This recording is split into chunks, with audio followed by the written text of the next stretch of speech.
Welcome to Sticky Interviews. I'm Nathan Simmonds, Senior Leadership Coach and Trainer for MBM, Making Business Matter, the home of sticky learning. We are the provider of leadership development and soft skills training to the grocery and manufacturing industry. The idea of these interviews is to share great ideas, great concepts and great ways these skills are being used to help you be the best version of you in the work that you do. Welcome to the show. Welcome to this sticky interview with me, Nathan Simmonds, Senior Leadership Coach and Trainer for MBM, Making Business Matter. Now, I would say, a fairly long-term friend, acquaintance in a man by the name of Csaba, Toth, who has a phenomenal mind around creating and developing the mindsets of businesses and understanding what the group intellect is. He is the founder of ICQ Global, which is an organization that helps leaders get ahead by understanding not just their own mindset, but the group mindset, providing a complete range of services that help businesses understand how their people are communicating with each other, departmentally as well as geographically, which I think is a phenomenal thing in itself when we look at this assessment. Additionally to this, he's just released his already acclaimed best-selling book, Uncommon Sense in Unusual Times, which is beautiful, by the way. I love the cover of this. Collaborating with the likes of Marshall Goldsmith and John Mattone. And those people that don't know who John is, he was Steve Jobs' coach. And that's just to name a few people that are contributing to this and collaborating on this book, which is amazing. Really looking forward to getting in depth with some more of this conversation. Why? Because Csaba actually trained me in this assessment process and in this profiling. We haven't seen each other for a while, I don't think. There's been a lot of stuff going on for him in his business and also me in my business.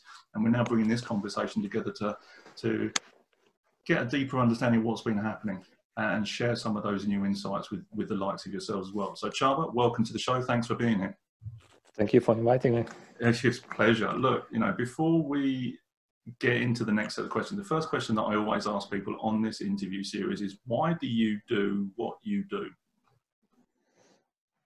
I think the answer is pretty simple, because I think the best solutions are born out of pain and frustration, and mine is a prime example of that. I studied international management at Sussex, and my dissertation was about the implications in Eastern and Western European joint ventures. So it was really specific. I got a good grade.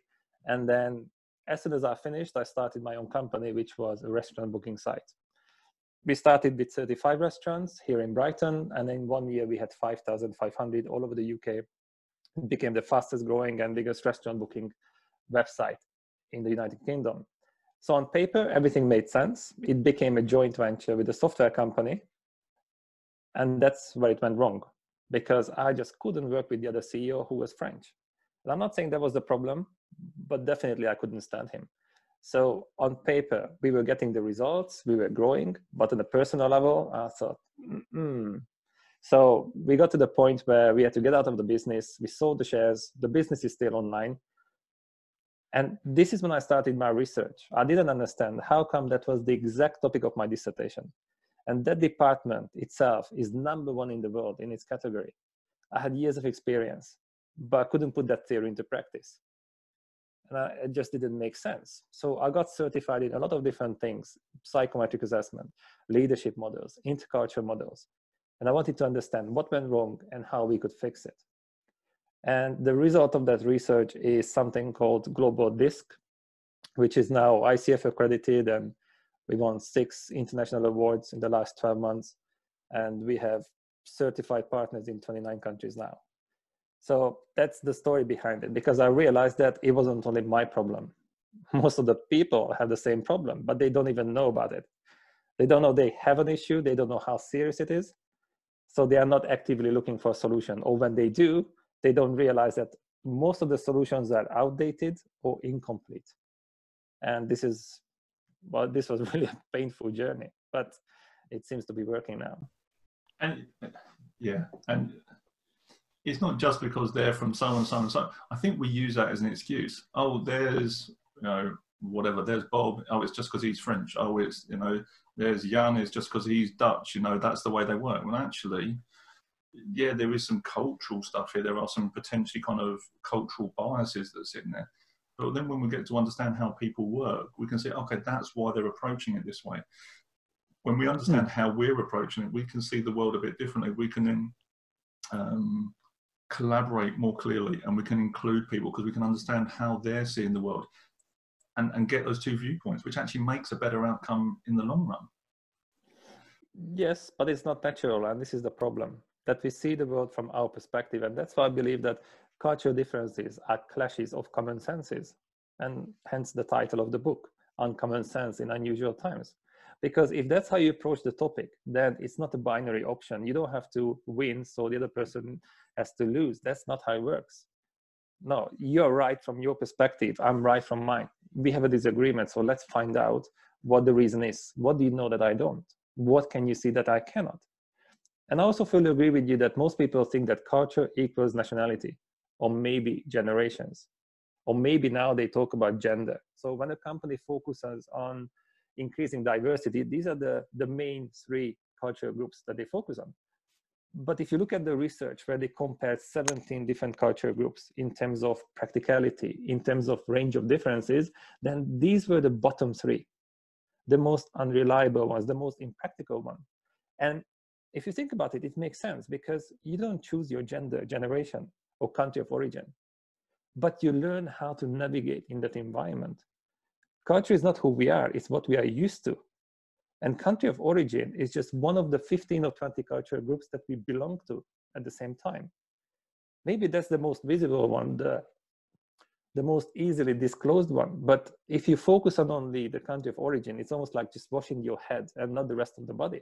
It's okay for a while, but for how long? So when you talk to someone, what are the chances that the other person belongs to the same 15 or 20 cultural groups like you, even in your family? It's next to zero. Every single conversation is a cross-cultural dialogue, but most people don't know about it. And even if you Google interculture or cross-culture, then you find a lot of country briefings. But culture shock doesn't happen because you don't know how to celebrate Christmas in the UK or in Germany. It happens when you interact with people and they react differently to what you expect. So you cannot run on autopilot. You have to use your neocortex constantly, and it is draining. And people are burning out. That's the problem. But intercultural equals interpersonal, not just international. If you have a team with more than one person, it's already multicultural, even if it's not international. And that's the key to our topic. And that's exactly what I discovered during my research, that it was completely ignored. As you were saying that, the thing that was coming up for me was you have this generational gap. So you see your grandparents or parents, and then you see the children. And then maybe the children are gay, lesbian, transgender. So, you know, all of these kind of these gender stereotypes or differences go out the window. And then even in a family environment, which is geographically in the same location, have no idea what's going on because there is such, you know, a perceived divide between the cultures, the understanding, and that interpersonal relationship because the parents can't understand what's going on for the children. So the communication breaks down. Yeah, because they have different conditioning. And that's what I mean by culture, that this is something that we are used to. If it, you know, when we grew up and it wasn't polite to talk about, for example, homosexuality, then we still feel that it's a taboo and we cannot talk about it. It's not because something is wrong with it, it's because we are not used to it, for example. And for the new generation, maybe that's much more normal. And especially if you look at the new generation, they don't really have a problem with the visible layer of diversity, you know, like skin color or sexual orientation and things like that, because it's much more natural to them than it is to baby boomers. But they are struggling much more with their own mindset. And they are struggling with understanding why people think and behave differently. So that's why our focus is on the mindset, because when you talk about personality, when you talk about culture, then seemingly there's a separation, that we talk about different things, which is not true. Because according to research, more than 80% of cultural differences exist within countries, not between them, which is also a good thing because we have much more experience than we realize. But if you have, for example, a conflict in your family with somebody, then you might label it as personal differences. But if the exact same situation happens to you and somebody from a different country, then you might label it as cultural differences. On a cognitive level, it was exactly the same thing. We just label them differently. So if you look at cognitive diversity, that is the only layer of diversity that has proven benefit. The way you see the world, the way you process information. And this is the key, that cognitive diversity is hard to see, but that's the one that makes or breaks a team. And that's exactly what Global Disc is about, the blueprint of why people think and behave differently. Mm. And then, like I say, you know, whether it's geographically, culturally, whatever, but when you then feed this back into an organization, you know, you've got one department over here, one department over here, they may all be the same nationality, which is not happening in a lot of places now, you know, with the amount of diversity and the amount of cultures and people that are moving around internationally. But even if they're speaking the same language, because they're two different departments, they speak a completely different language. Here's engineering, here's operations, here's HR, and here's logistics. But for some reason, there's a disconnect. There's a difficulty in the relationship because they just don't understand what the other person's thinking, seeing, or doing. No, because they have different needs, different values, and that gives them different perspectives and different priorities. And that's the reason why, for example, different personality types exist, because they have different needs and values. That's the reason why there are different personality types, not because of something random. So if you look at, for example, an international team, and I can show you a lot of case studies where international teams are often much more homogeneous than a local team of the same nationality. And the reason is homophilic diversity, that if I have the option to hire people, why would I employ someone who disagrees with me? I don't want that. It's a hassle. I mean, my job is difficult enough. We like and trust people who are like us. And I can show you case studies where the cognitive diversity index of a team from 10, it was 10 senior leaders from 8 different countries and 3 continents. The cognitive diversity index was 22%. They were almost cognitively identical inside, even though they looked very different on the outside. And maybe it looks good on the website and it can show that we are really diverse. But if you think the same way, you still have the same blind spot as a team, just like you have as an individual. And that's really dangerous, because when you make a decision, it's 10 of you in the boardroom, everybody agrees with you, then it feels right. If everybody agreed with you, it's fantastic, no? It doesn't make it true. And we can see that since the year 2000, more than 50% of Fortune 500 companies disappeared. Size is not a guarantee for survival. To me, the ICQ mindset is about seeing the same situation from different perspectives, so you can make a better decision, and then you can choose to respond instead of just reacting. So it's about cognitive and behavioral flexibility. And both of them are like going against nature, because our brain wasn't designed for that. Our brain was designed to keep us safe and efficient. That's why we have habits. That's why we are running on autopilot. That's why we have to stay in our comfort zone. So it's not natural. It's something we need to learn. Yeah, there's a couple of elements that popped in. You know, one is, and we'll break down some of the areas that you break this down into. You know, if you have a whole team that's highly analytical, you know, it's going to take you a long time to make that decision. Yeah, you're going to be making the right decision. Yes, it's going to be based on facts, but does the decision actually get pushed forward? Maybe not, and maybe not for a very long time. So you need someone that's going to be pushing for the result. You also need people that are going to be kind of creating the team cohesion. You know, and the creative types, whatever that is, you need a mixture of those people. And the reason as a species we need that, yes, our nervous systems are wired for comfort, for sure. And they want it wants us to survive, but we have a neocortex. You know, we have this level of complexity or perceived complexity where we have to work as a unit. We have to adapt to our environment. We have to adapt to the people around us and work together to make it happen. You know, it's different for a lion. A lion sleeps, eats, does it does 3 or 4 things, you know, kind of at a very simplistic level. Yeah. You know, it doesn't have to worry about personality traits or disc profiling or anything like that. We have that because we're working at a different level of thinking, and we need to include everyone. You know, because if we want to act like a whole herd of lions, a pride of lions, and we're all results focused, we may not take all that information on board. We may not be able to make the fully informed decision that's actually going to get the best possible result for the species at a much higher level of cognitive thinking. True. And I think that there is a slight distinction there as well. And often the companies maybe are not aware of it, that conforming to the norms and including people are not the same. On the surface, it looks similar, but otherwise it's not. Because if I have to accommodate you and I have to conform to norms, then I'm flexing my behavior. So the gap between what's natural to me and what is normal around me is too big. Then I'm going to use up too much energy. I don't have much left to focus on my task, or maybe I even burn out. So that's a different story. But when I feel included, then I can contribute and you accept me the way I am. And yes, we still can compromise, but it's a very different level of performance. Now, this is where this mindset, the ICQ mindset, is so important. When you create the kind of psychological safety and trust. Otherwise, there's no point in giving people techniques and hacks, which are so popular now that you need a shortcut for everything. There's no shortcut for psychological safety. There's no point in giving you more tools. What's the point in building on a foundation that's crumbling already?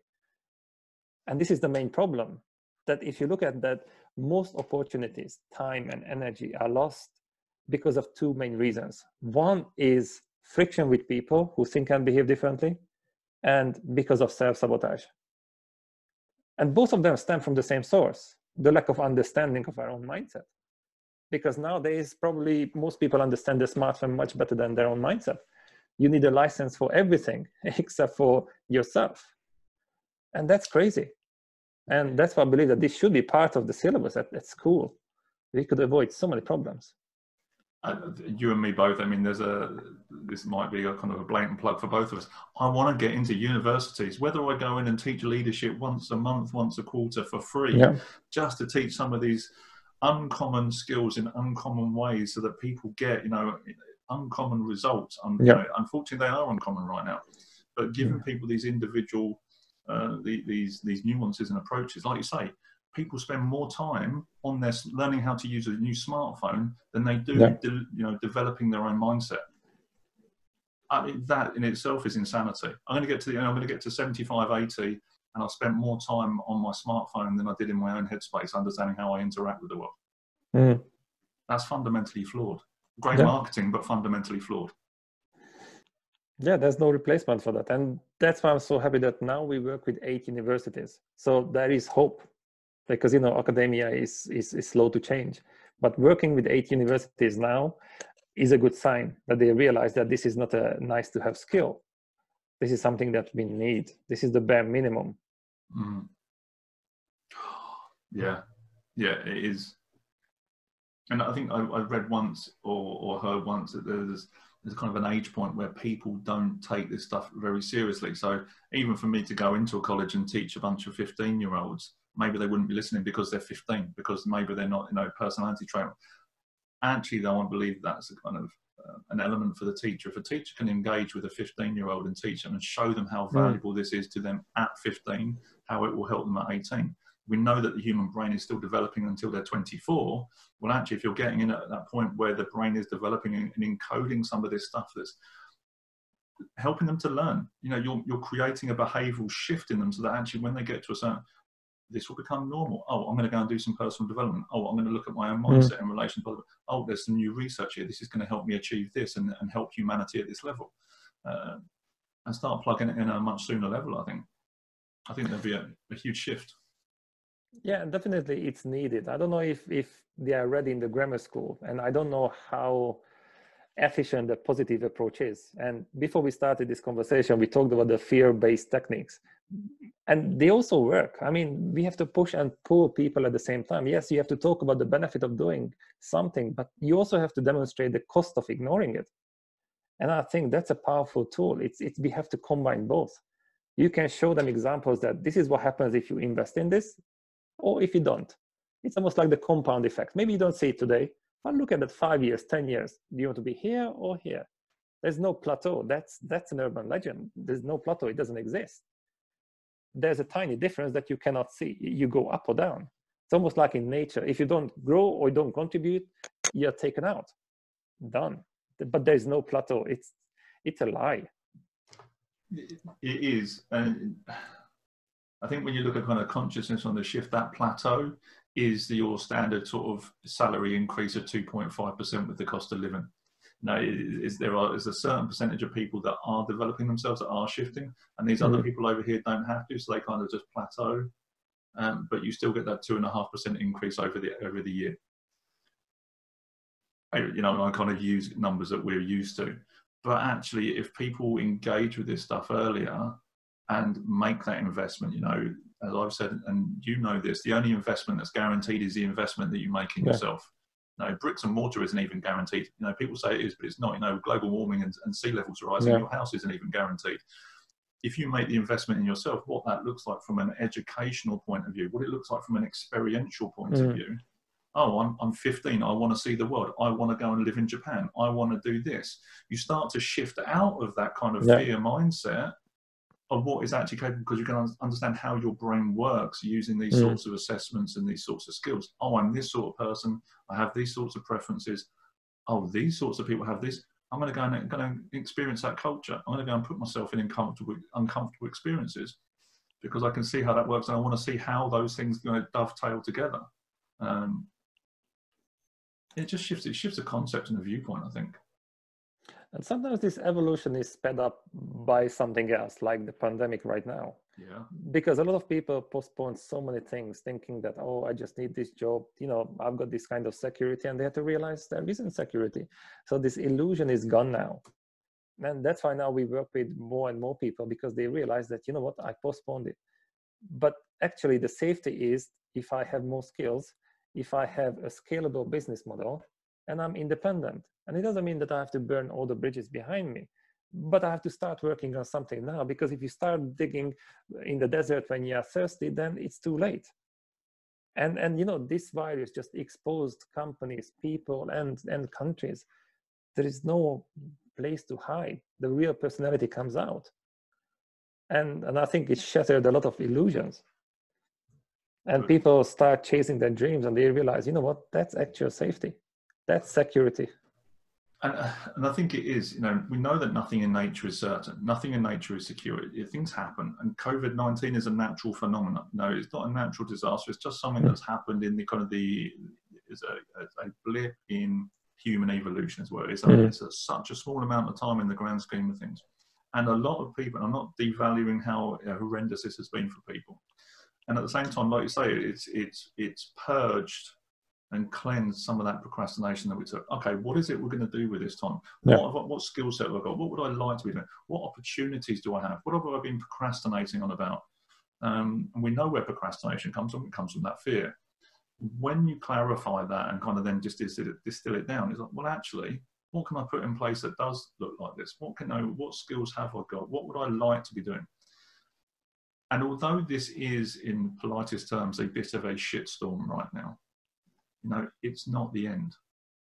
We have an opportunity, if we're looking at this through the right lens at this point in time, we can turn around and say, okay, this is the structures I'm going to put in place. These are the steps I'm going to take now. So when I return to work, when I go and do this, that I'm doing X, Y, and Z that's moving me closer to whatever that thing is. And you create your own kind of stability in the background. And it's not about burning the boats and saying, well, I'm done, I'm out, I'm just going to go and do this. And it's crazy and it's uncertain. No. Stability, strategically thought out action that moves you in a direction that is good for you and your mental growth. Yeah. It's also human nature that we don't do anything until it hurts enough. True. And now it does. And it's also a good thing, because I've seen so many inspiring stories that people realize they are capable of so much more than they ever thought so. And that's amazing. And otherwise they wouldn't have done it.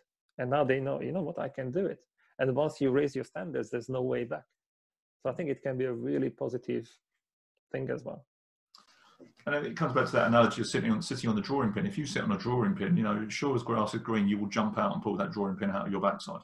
But horrible example. Very painful. But you know, you don't just sit on the drawing pin and go, oh, that really hurts. Yeah. I think I'll stay there.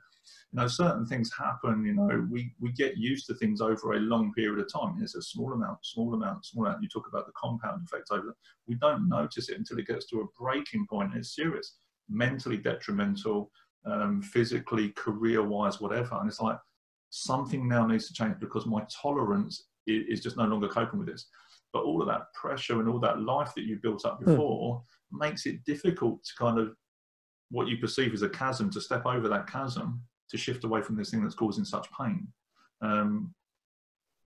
And we almost, because we've developed a sense of trust in this kind of this certainty that we've created beforehand, we don't want to let this go. This fear of not the unknown, the fear of letting go of what we do know stops us from stepping over that chasm into whatever that next thing is. Yeah.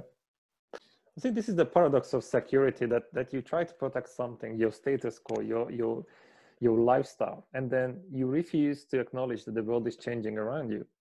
And you know, it is changing gradually. So by not changing, the gap between you and your environment or the world is getting bigger and bigger and bigger until it gets to a breaking point and you are forced to do something. So often the intention is good. They use their common sense, but it backfires because at the end of the day, they endanger the very thing they try to protect. So, you know, people are scared of sudden change, not change. Sudden change is horrible, but evolving gradually, step by step, growing, that's not a bad thing. So, you know, I would rather walk today than I would have to run tomorrow. But again, it's not natural, but often sometimes this is down to the lack of awareness because we are busy. We are in this rat race and we're just putting out fire. So we don't think forward and we just react. And that's the point that when we talk about the global mindset or the ICQ mindset, to me, that's about this, the cognitive and behavioral flexibility. Because information doesn't lead to transformation. It means nothing if you cannot act on it, if you don't take action. So, you know, we can argue that you can manifest it and you use quantum physics and things like that, but you still have to do something. You still need to take action. Yes, so it's not going to happen just like that. Yeah, and I think the quote comes from Wayne Dyer originally, you know, is knowing and not doing is the same as not doing. And I think originates from there. I think even worse. It's yeah, you know, you're capable at that point in time. Yeah. You know it, you're not taking action. Actually, then you have kind of, for me, that is even getting into the third and fourth stages of fear, of having to look yourself in the eye and saying, I knew how to do this, but I did nothing with the time that I had. And acknowledging that. And that's a hard truth, to look yourself in the eye and say that, I've wasted this amount of my life not taking that action. But I think it comes back to that trust element. So when you're looking at what you're doing with your career, with your life and with your business, it's building the skill set, like building the cognitive understanding so that you understand yourself at a deep level. You understand those around you at a better level, maybe at a deep level, initially though at a better level, that helps you to build that trust of, this is what I'm going to do, this is where I'm going to go, this is where I'm going to take my business, this is where I'm going to take this team. And it's about building that. So for me, when you look at uncommon sense, we have it in there, we just learn not to use it. But then it comes back to kind of that definition of what trust is. So for you, in relation to ICQ, what is the meaning of trust? It's an interesting question because, you know, this is a kind of word that a lot of people use almost every day. But when you tell them just, sorry, what is your definition? What do you mean by trust? And that's when they get stuck. Exactly. So it's such an interesting conversation during workshops. And sometimes people think, well, if somebody is reliable, I know what they're going to do, then I trust them. So really? So if you get mugged on the street and somebody puts a gun to your head, it's pretty predictable what they're going to do. Do you trust them? No. So, okay, so that's probably not the definition. And it's really interesting to dig deeper and then find out what is it exactly. But fundamentally, we trust what is familiar and predictable to us. And at the same time, if we know that the other person has the best interest at their heart. Because you have probably clumsy friends. They make a lot of mistakes, yet you trust them. But you also know people who always deliver, but you would never trust them. And that's the reason. So it's about the intention as well and the predictability. But ultimately, the more we understand ourselves and others, the more trust we can enable and the more synergy we can create. Until then, it doesn't matter what kind of techniques and strategies we learn. And I love it when I'm in these conversations, the idea came up. And you say, if someone's on the street and they've got a gun to your head, I trust that if I don't give him my money, he will shoot me. That's predictable, but you don't trust the person. Yeah, there's a trust in the predictability. There's a trust in the outcome that if you kind of respond or don't do, you're going to get a specific sort of outcome. So then take that to the next level. What is trust in a relationship then? So when you're saying looking at a work dynamic, interdepartmental or inter-colleague, interpersonal relation, what is trust in that relationship? To be honest, I don't think that you can really separate them. To me, for example, personal and leadership development are pretty much the same. You cannot do one without the other one.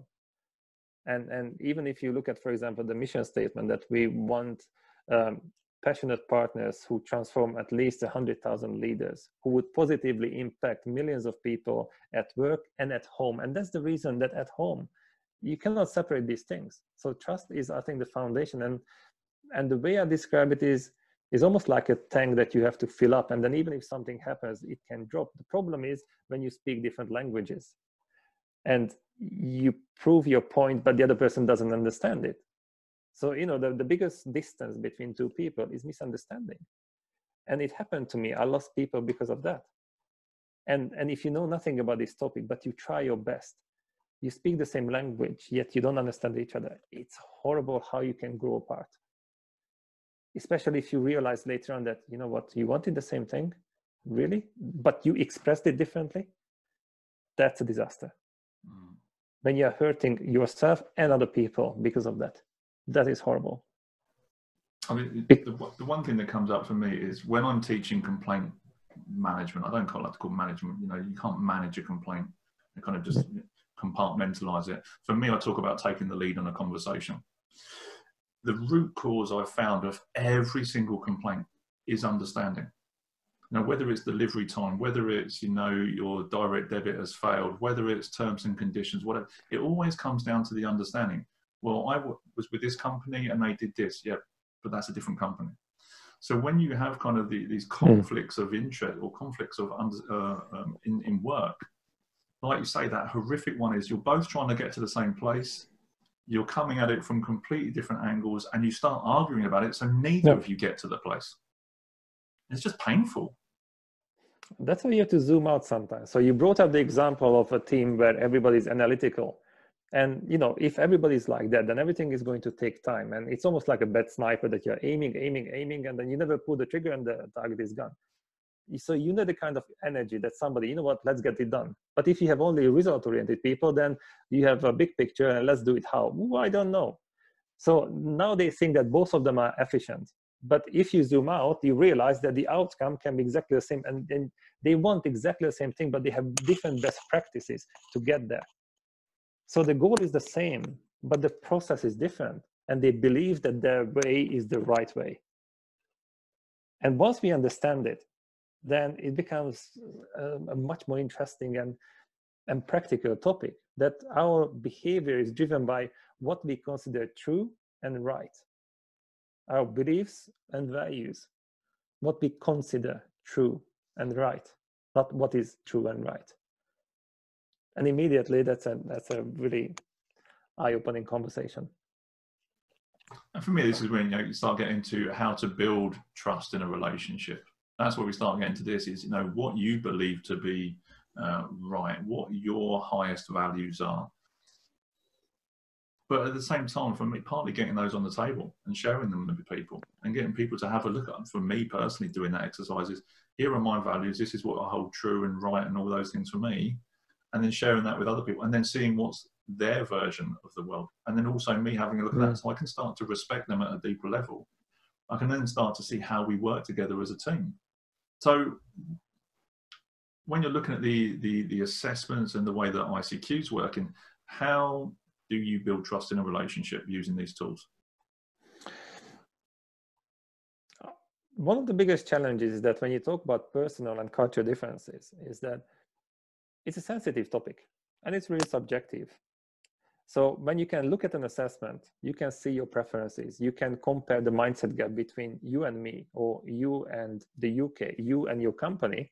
Then we make this topic as objective and tangible as possible. So we give you the vocabulary, the terminology, And it's not, nobody can use the excuse that, oh yeah, because I'm old or young, because I'm a man or woman. No, it's what's in you. That's on paper. So now we can have a discussion. And that's the most important part. How do you make this, how do you facilitate a conversation, which is the hardest part? Because if you feel that you're right and there's no psychological safety, then you're going to put all your energy into convincing the other person that they are the stupid one and you are the smart one. They lost, you won. But if there is trust and there is vocabulary, then diversity can lead to innovation. Otherwise, it turns into painful liability. And this is the key, that, you know, people are the greatest asset or liability, depending on how much you understand yourself and others. But that's not based on common sense. And to me, that's the danger, that companies read articles that diversity and inclusion are good for the business. So they employ a full range of skin colors because it looks good on the website. But maybe all of them think just like you, which is not ideal. Or you have a lot of problems. So when we have clients and they say, oh, we want to increase diversity, I said, please don't. How about increasing inclusion first and then diversity, not the other way around? Otherwise, you're asking for trouble. This is something we need to learn. This is not based on common sense. And sometimes people misunderstand it that, oh, you just ignore the countries and the identity differences. I said, no, that's the exact opposite. And the reason why I'm saying it is because what if I give you all the parts for an airplane and you don't know how to put it together? And you might come to the wrong conclusion that airplanes don't fly. That's not the reason. You just didn't know how to put it together. Diversity is exactly like that. If you don't understand cognitive diversity, the deep layer, and you don't know how to use it, you might come to the wrong conclusion that diversity is not good. That's not the case. It's almost like buying a laptop so you can go on the internet, but you don't know how to connect to the Wi-Fi and you think, this laptop is bad. They tricked me. That's a scam. No, it's not. You almost had it, but how can you have enough of something that is almost working? You cannot. A couple of things is getting the kind of the thinking going in. Is that inclusion piece? You said the word psychological safety. It's a word that's being used a lot, and I hadn't heard it until kind of COVID-19 had kicked in. Actually, inclusion's massive. You know, the opposite of addiction is connection. And, you know, Johann Hari's The Lost Connection. And actually, and another client I've talked about it, she said, you know, I'm a control freak. And I said to her, no, you're not. You just want to be included. And actually, that need for that security, that certainty, and that control debilitates us from actually innovating. So you talk about that inclusion piece, and actually if you get people to feel included in that business, you wouldn't have to go hiring outside of the business. You would find people inside your culture, inside your organization, whatever heritage, gender, persuasions, whatever, and they would feel included and they would want to innovate because they would feel, you know, inspired to. And your business then becomes inclusive, and then your diversity then grows out of that because all these people suddenly want to come and join you rather than you trying to go out and find or make up your percentages to look good against some sort of governmental percentage, you know, standard. And I'm not saying it's right or wrong to employ and recruit people from all these areas. Great. Don't just do it because it's a percentage, because then you're just devaluing anyone from those from kind of the BAME or gender or whatever. You're devaluing why they're coming to the organization, and you're not enabling them to do good work because actually you haven't got the inclusive infrastructure that encourages them to do good work. And I was going to say, there's one example that came up to me. I was working with a Polish guy. So some of the teams that I teach into are predominantly Polish, or they used to be. Over the last couple of years. It started to shift again with influx and changes of movement. This guy's in his late 50s, very strong Polish accent, refuses to speak English. Well, not refuses, he says it's difficult. He's, you know, I'm old, I can't speak English, blah, blah, blah, blah. You know, he speaks better English than I speak Polish, so we, you know, I make a bargain with him, I trade with him.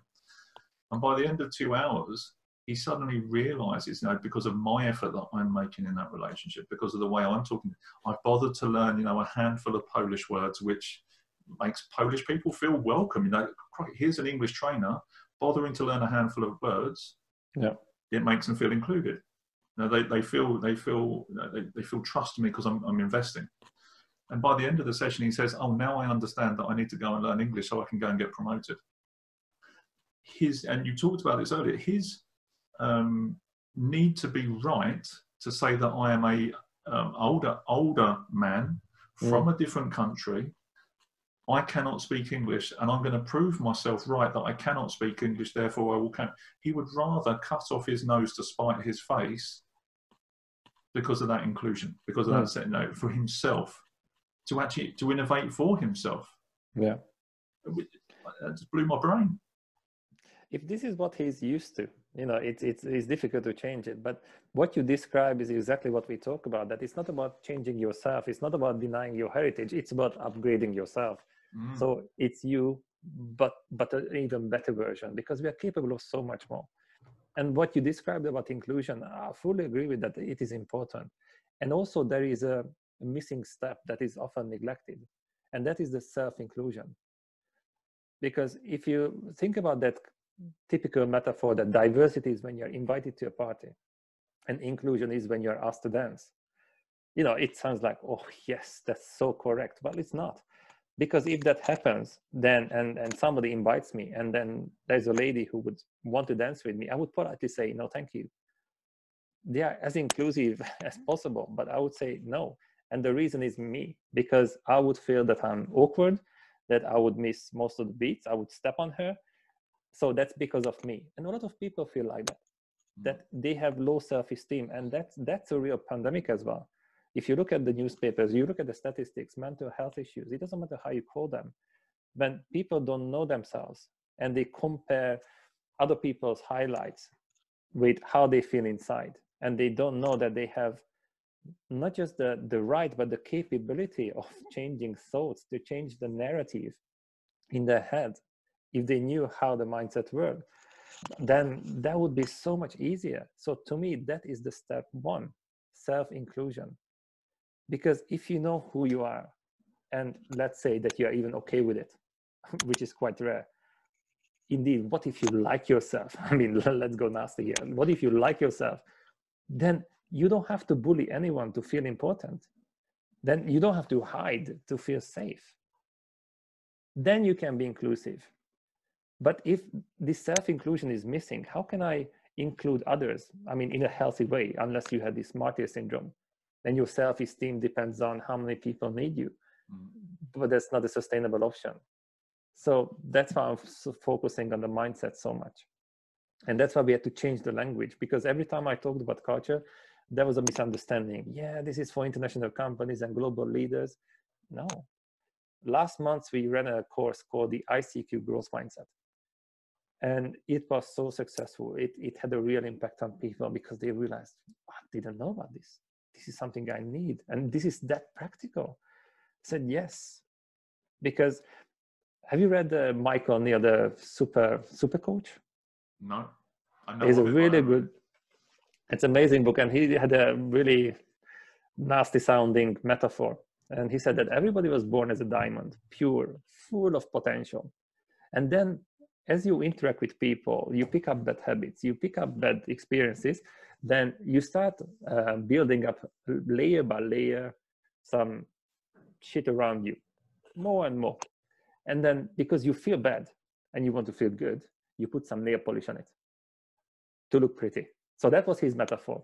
And when I read it, it made me think. So, okay, so if we talk about the growth mindset, for example, in general, learning new techniques, thinking positive, to me, that is just putting more nail polish on it. Another layer, which is pretty, but not sustainable. What if the real growth mindset is that you are reducing this middle layer where you're wasting your potential, your time and energy? Because that middle layer is what we discussed in the beginning: self-sabotage and friction with people who think and behave differently. And that is the ICQ mentality. And that's why it was so powerful. During the 4 days, we went deep, and people realized, wow, I didn't know that. And getting those testimonials that for years I thought that something was wrong with me, and now I understand that it's fine and I can work on it. I mean, you couldn't wish for more. Mm-hmm. So it's about the language. I always felt that this is a topic for everyone, but when you talk about everyone, then you reach no one. and it has to be specific. And if we want to have a real impact, then we have to connect the new piece of information to something they already know. And that was a really unique take on the growth mindset. Not about putting more nail polish. Yeah, it's important, you know, sparkles and all those things. I love that. We need that. But let's reduce that middle layer, because it is possible. Even if you look at the corporate environment, 60 to 80% of all problems stem from a strained relationship between people. 60 to 80. It's not technology. And the top 3 reasons: clash of values, clash of personalities, and poor leadership. And all 3 of them stem from the same source: the lack of understanding of why people think and behave differently. So we address all 3 of them at the same time by giving them the blueprint. What if we could start like this? That would be so much easier. Like I said, you know, these complaints, all complaints start from a lack of understanding, and it breaks down. And then when you look at kind of the Gallup polls and statistics from 2016 and 17, I haven't looked at more recent ones, you know, 80, I think it's 80% of people now are not engaged in the work they're doing. 27, I think 83%, 27%, I think it is, you know, don't agree with their company values. I mean, why are you even working there in the first place if you don't agree with the, you know, with that smaller number, actually agree with the company values? Because they agree with feeding their family. They think that's what it's causing it, you know. Yep. Yeah. But then, you know, it's because that's what they've been in kind of led to believe. Oh, you have to do this, this, and this, which then creates this, this, and this, and this. And it doesn't matter if you're unhappy or not happy. But if you understand yourself at a deeper level, you can say, well, actually, this is how I work. And based on that information, I could do this, this, or this job, which enables me to be the best version of me and to have fun in what I'm doing and to appreciate my own values and self-include, so that I can then give those values or contribute those values to another organization's values, you know, whether it's individual, team-wise, or organizationally. But let's be honest, most people don't know themselves as much as they know their company, for example. They don't do the research on themselves as much as on a company. Agreed. But, you know, if you think about this, it's I don't know. It's an interesting story, because it's almost like a clash of values. That do you give yourself the permission to do something and be yourself, or you think that you don't have the right to do that? Maybe. But the other thing is that we talk about values and beliefs and things like that, but 95% of our actions are driven by values and beliefs we are not even aware of. 95. So how can you talk about something you don't know about? I mean, that's the problem. And that's the issue with coaching as well, that, oh, you just have to reflect on things. And how do you reflect on how to say good night in Russian if you don't speak Russian? It doesn't matter how much you reflect on it. You know, you have to learn about these things, and then you can go deeper. Otherwise, you're just thinking about the symptoms, not the root cause of the problem. And again, this is not criticism, because it's not common knowledge. They don't teach it at school. This shouldn't be the privilege of corporate training. We should learn about this at school. Otherwise, we just complain. We mix with people who are like us, so we can just reinforce these beliefs. We accept them as truth, and we get stuck. And we think that's the only way. And it's not even their fault. If you don't know that there is a better way, that there are different ways, you have options, then you think you're doing the right thing. Exactly that. And I think even then, when you kind of delayer that a little bit further, is, are they your values, or are they somebody else's values that you learned at an early point? And getting really deep on what is important to individuals. And I joke with people in the most unfunniest way. You know, we spend more time planning a trip to Mexico for 2 weeks than we do with our own careers. And then we wonder why we're abjectly unhappy for the majority of it. But people don't plug into this concept or these ideas that are going to help them make that transition.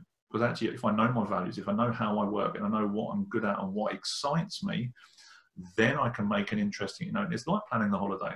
I want sunshine. I want to go here. I want to learn this language. You can then start putting the preparation in place.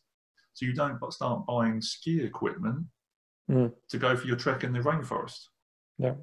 Because that's how we actually end up living and working our lives. You know, we have this a limited understanding of kind of where we want to go to, but we end up doing all these things that are counterintuitive, and then wonder why when we get to retirement that we just wasted 40% of our lives. Yeah, that's poison, huh? Regret.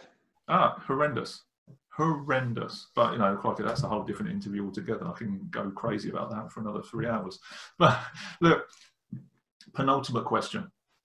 How do you make behavioral change stick?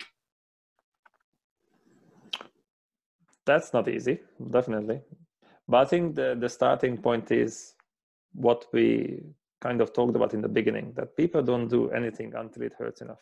And I'm not saying that you have to punish yourself or other people, but you have to understand that every action has consequences, even if it's not immediately visible. So we have to know that why we do it. And you need a compelling reason, which has to be emotional, not logical. You need an emotional one first. That's stronger than, you can rationalize it later on, but you need a real strong emotional reason for change. And then when you do that, then ideally you do it gradually, because if you push too hard and you come up with big plans, then you just trigger your amygdala. You're in survival mode that, whoa, no, thank you.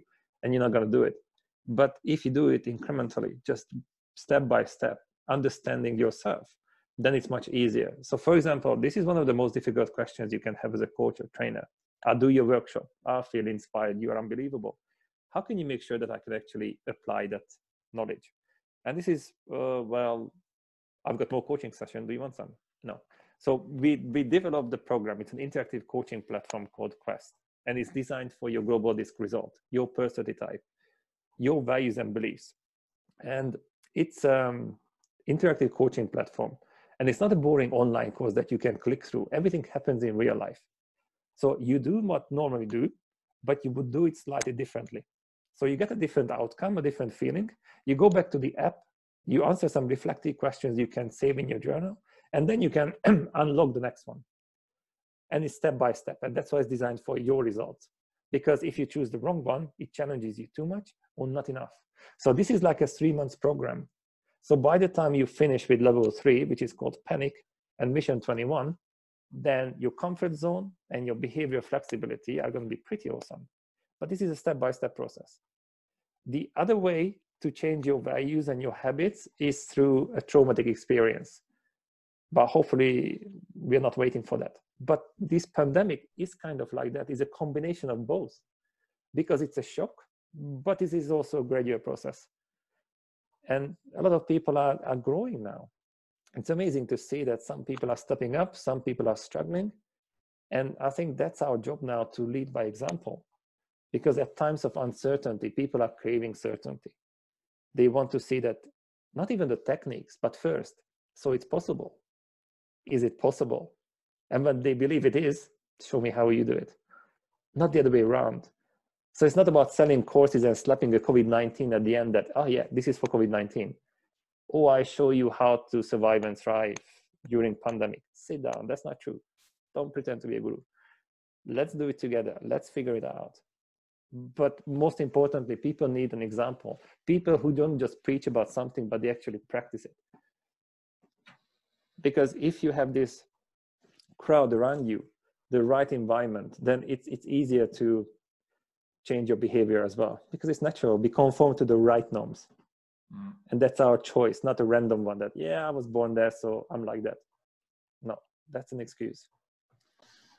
I was thinking, it's like you say, it's having those people around you, Jim, Rohn, or whoever, you know, you're the average of the top 5 people you hang with or whatever. When you put that in a cultural context or departmental context, yes, it's true. If you decide that you want to kind of that law of association and you want to buy into that, actually, you have a choice to kind of get that factory default reset. You know, when that traumatic event comes in swift and hard, it normally, you talked about that layer of shit that we build up, you know, it instantly nullifies that. We go back to this and go, oh, I've been behaving like this, but this is the truth. Now I can bring that to life. You know, and helping people to plug into that, predominantly, ideally with less trauma, and getting them to kind of understand the emotional draw and magnetism of how that feels. And then they start digging into that stuff and start exposing the good things that they do and living in that space.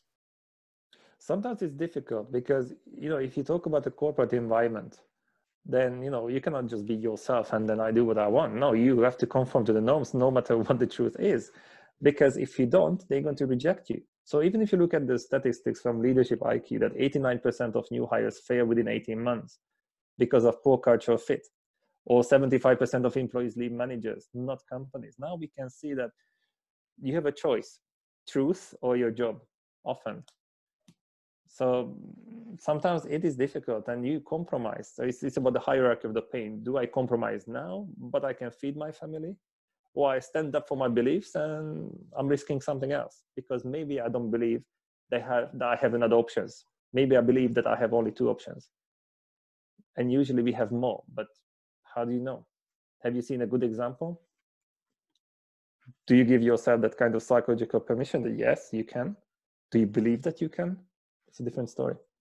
Yeah, but we end up projecting that onto other people and saying, well, I haven't seen that example in anyone else. I haven't got that role model. My leader hasn't says that I can do that. Well, you don't need a leader to tell you can do that. If it's good and right, you need to do it yourself. And that combination, I think the combination of those 2 things of the ICQ assessment and that understanding.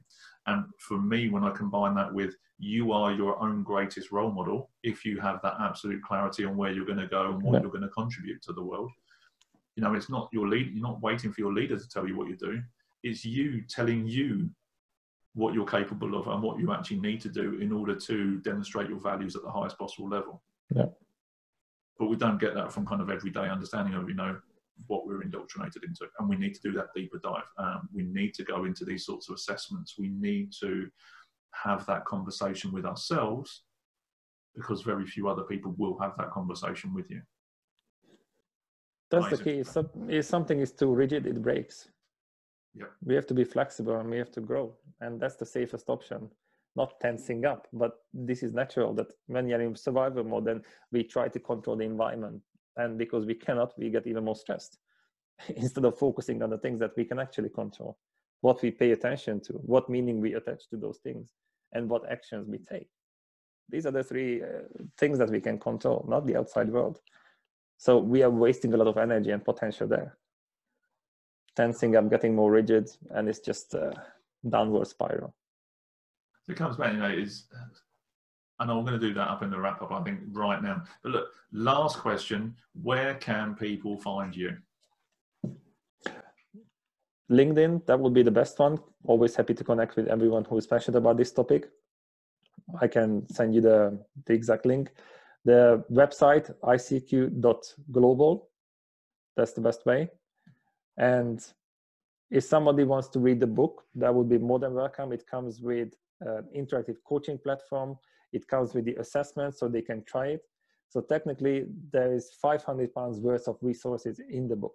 It's a hybrid book. It's not a book and an online course, but for each chapter, you have a mission to experience it. It's seamlessly integrated. And that's my investment in this topic and in people as well, that if you are willing to do that, then there's much more to it. You will find it in the quest and in the book, which I'm not going to tell you now because that's the point, that you have to go through it instead of just clicking through. But that's an investment in our topic, because people cannot ask for something if they don't know about it, if they don't know that they have a problem. This is almost like have you seen the Febreze case study? No, tell me more. You know the Febreze, that the spray that it neutralizes the odors. Yeah. So when they came up with this idea, they went to nasty houses with lots of dogs, for example. You know, it was just, you go in and it's horrible. And then they wanted to sell it. I said, do you need this? And they said, no, we don't. But why would we need that? Well, because your house stinks. No, it doesn't. So, and they realized that those people went noseblind. And that's the term that they used, noseblind. They just got used to it. They got conditioned. And often people are like this. We get used to that. In a company, conflicts are normal. Bad bosses are normal.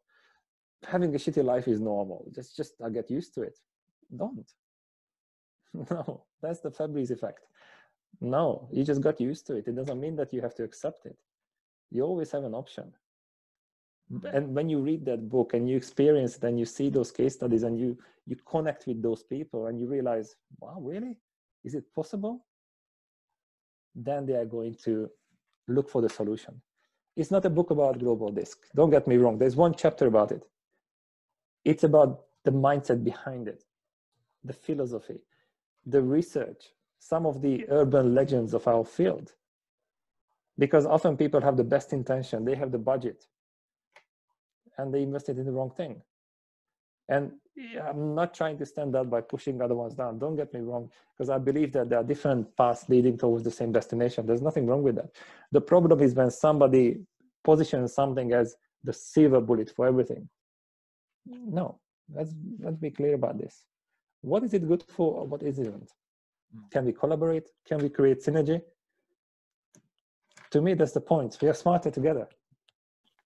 Agreed. And you get a deep, when you see things from a different angle, you get a deeper perspective, a deeper understanding, which just helps people. Even looking at the principles from Ray Dalio, he talks about the baseball cards, and they would have multiple assessments, ticking multiple boxes. So you've got absolute clarity on yourself and on the people you're speaking to build those relationships. Yeah. And ICQ is providing one of those facets to this incredible diamond that is your personality, I think. Csaba, look, amazing. Thank you very much for your time doing this. It's deeply appreciated. We covered some phenomenal things. For those of you listening, those of you watching, it's about the inclusion. This book is about getting you included. Get yourself a copy of it. It's about helping you to understand who you are and what you contribute by going through these quests, these ideas, and these concepts, and developing an introspection that allows you to kind of connect and deliver the best possible contribution and build trust in yourself and the relationships that you've got. Go and find Csaba, have the conversation. His LinkedIn profile will be in the show notes. The connection to the book will also be in there, and to the website. Dig deep, go and have a look, enjoy. Thank you very much, Csaba. Thank you so much. Firstly, massive thank you from the MBM team for tuning in to this sticky interview. If you haven't already done so, now is the time to click subscribe and stay up to date with our new training videos and great interviews. And secondly, if you want to learn more about the skills we've been talking about in this episode, click the link and take a look at the MBM virtual classrooms. They're there to help you be the best version of you in the work that you do.